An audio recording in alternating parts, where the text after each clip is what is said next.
Hi guys, it's POSHi. I just wanted to say thank you first to all of the nice comments that I got from on my last video, and I even got a few DMs just wondering if I was okay. I'm fine. But I did get some good suggestions, and I'm glad you guys were open to the idea of just creating like real content of like the real me. So we're going to try that today. I'm just going to go through some books that I've read recently being a very broad term. It's not going to be 157 books I read last week. To be honest, I don't think I'm the biggest reader to be making content about it, but we're going to try. I've got a good 15 or so books here that I'm excited to talk about. So here we go. We're going to start with the least morally acceptable one, being a manga. Nothing weird. Well, it depends if you think that's weird. But yeah, we're going to start with the manga. It's something that I've been obsessed with recently, and I don't remember the last time I was ever so in love with a particular story or medium. I've just been kind of black-pilled about everything, but this kind of got my hopes up again about life, which is very sad. But I do really enjoy it. It's called Skip and Loafer by Misaki Takamatsu. If you judge a book by its cover, you can kind of see it's like a wholesome, romancy, slice of lifey type of style. I watched the anime for this. It covers one season, so around 4 volumes of the manga, and I thought it was like pretty good. I thought it was okay. It got me hooked enough to continue reading the series, and when I continued, man, did I really like it. It's still an ongoing series, so I've caught up with it, but I'm not a manga reader, so I didn't realize people actually wait a whole month at a time for 10 new pages to come out, for like one chapter to come out. Like, I was so not used to that. I was like itching at my skin to read more. So I just kept rereading, I kept rewatching it, because it's a great series. It follows this chickie Mitsumi and this guy Shima, as well as explore other characters, but it's mostly about them. Mitsumi is new to Tokyo. She comes from a very underpopulated city in Japan, and so a lot of it is about her navigating that transition in her life and the people, because the people are incredibly different, and she realizes the society is very different. She has to try and tackle particular biases, particular types of people, and the very different ways they live their life. The people around Mitsumi learn a lot from her, because she is completely different to the city folk, and she is wholly and completely herself. It changes the people around her for the better. I like how Takamatsu, the author, explores other characters and their dynamics. The circumstances are so natural, and the way characters interact with each other and how that ties into how they've grown as a person, and their past and how they've been nurtured, is just all so realistic. There's no like regular Japanese media stuff of like stupid shit. It's just all very normal, and that's great. I feel like it is revealing too much of myself to say that this series has taught me a lot of lessons that I wish I knew when I was younger, and maybe a lot of that is just seeing a very picturesque, it's not even picturesque, but you know, like a curated look into high school life from a loser who didn't really have that. Don't even get me started on this guy who has a lot of problems. A lot of the later story is focusing on him and how he chooses to tackle that, and that ties into like both of these characters' relationships with each other as well, and how he chooses to let that affect his own decisions and motives. Takamatsu put a lot of thought in these characters and how they have grown up and how they interact, and like just the particular biases they have towards other people as well as themselves. Who needs a fucking psychologist when you could read a picture book? There's a lot about this guy, but a particular aspect that I enjoy is Takamatsu ties into it. So Shima here, he was a child actor and he lost his love for that because of very troubling family issues at home. So through high school he's been trying to find that motive again, and you see very early on in the series that he doesn't really have a motivation for anything, and you juxtapose that with Mitsumi, who has big motives to become like a statesperson in order to save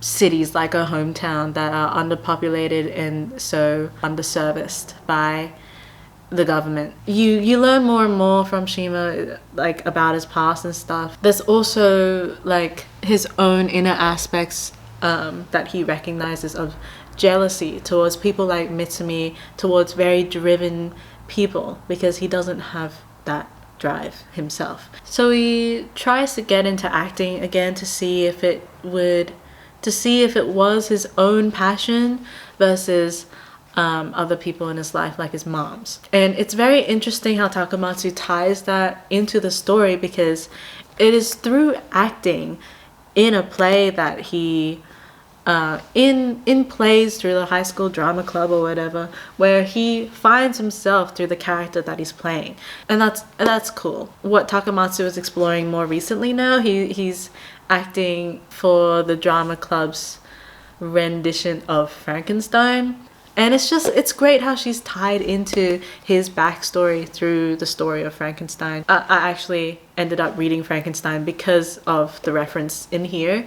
I just thought that Frankenstein's monster was just like a dude, and that's pretty much the whole story. But there's actually more to it. So what Takamatsu did with Skip and Loafer and Shima's arc, she's tying in the familial aspects of Frankenstein. So you get these quotes of like it was hard to let go of the grasp of your parents way back in Frankenstein's time as it is now, and obviously aspects of his loneliness as well, and how Frankenstein's creator, such as how Shima views his parents, they didn't abandon him, but I guess abandon his wants and his mentality. And also, speaking of quotes, I think Takamatsu does really well in not making this sound like corny as hell. I feel like when I read or watch even more introspective Japanese media, it's always comes off a bit too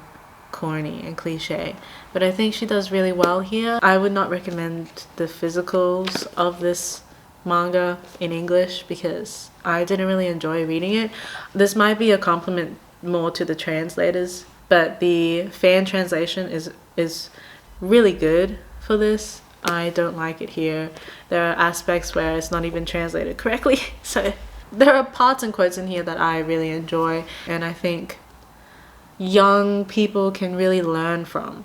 Another big reason why this hits for me is obviously there are topics and scenarios in here that hit too close to home. So it's interesting seeing this sort of perspective in anything, really. As I was saying, or have been describing, Skip and Loafer definitely focuses on a character's motivations and desires and goals, because that's what makes a character and a real life person interesting and unique. What comes from that, and what comes from being a very light-hearted story, is that there's this very motivating and forward and upward direction that this series takes. But I think what makes Skip and Loafer different to everything else is that Takamatsu also ties in the idea of forgiveness through that process. And it's a forgiveness from a child to a parent, which is something I haven't really seen before and something that I personally struggle with. And I think it's a very mature thing to be putting in a story about teenagers, because the teenage years are known to be the angsty ones where you hate your parents and stuff, and I think it's a very Zoomer problem to not like your parents, to not admit that you love your parents. And I know people as adults who don't want to admit that, because admitting that exposes that you're not special and your life isn't special. So they always want to try and find problems around that, and what bigger problem is there than the people who have looked over you your entire life. But especially for Skip and Loafer, what Shima goes through is kind of a big deal, big enough to have this irreparable damage done to you as a young child all the way into your developmental years, to cause this permanent barrier from a very young age.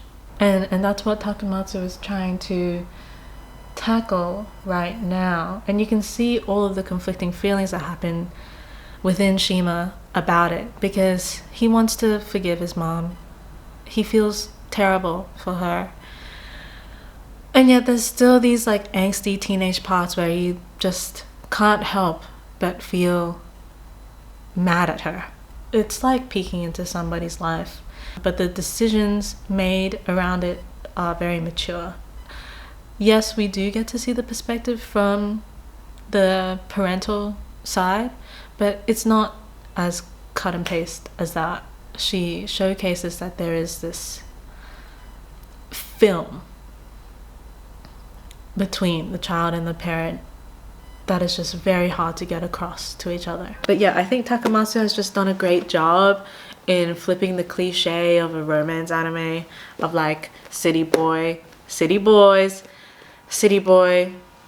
is interested in countryside girl, but just completely flips it on its head and goes deeper into it, because it's not just like, oh, she's like genuine and nice. There's more within both of these characters, and there's more that they're both gaining from this relationship and how that affects them and their interests and wants and motives. It's not just like, oh, she's kind of cool and I want to be her boyfriend.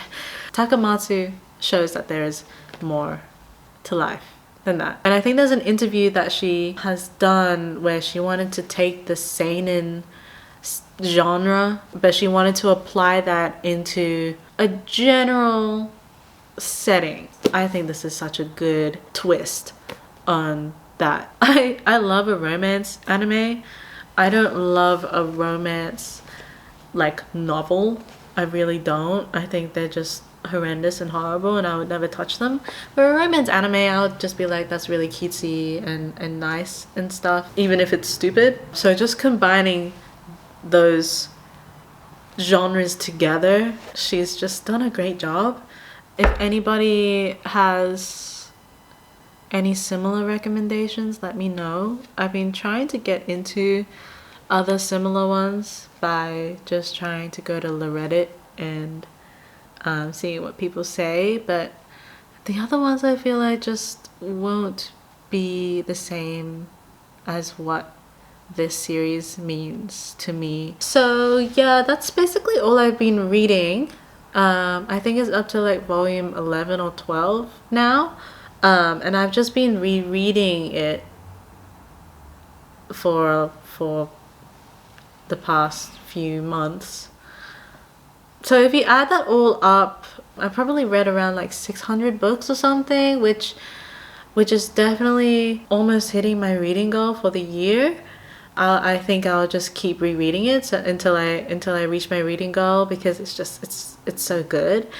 I think that's it for this video. If you enjoyed this type of content, obviously give this video a thumbs up and let me know in the comments what if you've read Skip and Loafer. Yeah, I hope you enjoyed. Thanks for sticking around for a slightly longer video this time. I know this is probably the longest video I've made, but it's a lot easier obviously to film something where you actually have real opinions about things.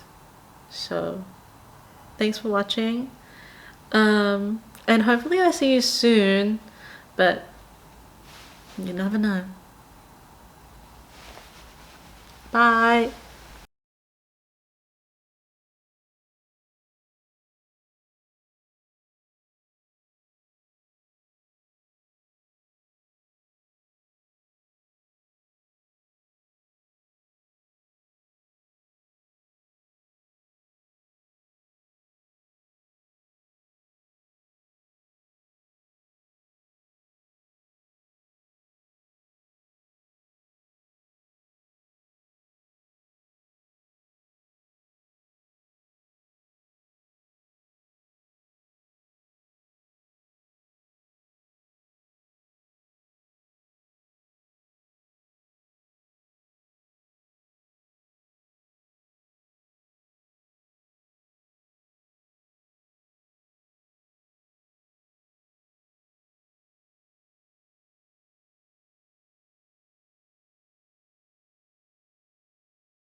Hi guys, Tony Stark here to explain the joke. So yes, my last video was a preamble to this one, like I wanted to pretend to crash out in order to make real content. But joke's on you, this video is also a joke because I pretend like I'm going to go through a bunch of real books that I've been reading when really it's just one. And it's one that I'm sure no one who watches this channel really wants to hear about, and yet it goes on for the entire time. What I realized when editing this though is that it didn't seem long enough. I was editing all my ums and ahs and suddenly the video is like 10 minutes shorter than I wanted it to be. So I wanted it to be longer in order to pwn people into thinking that like, oh, this is like a legit, like she's talking about like a bunch of books, right? But it's just unfortunately shorter. So here I am, Tony Stark, making the runtime longer so that people think I'm actually being legit. But you'll find out very quickly, as for all my videos, that I am not being legit. I thought it would switch up the content a little bit though, right guys? Isn't it working a little?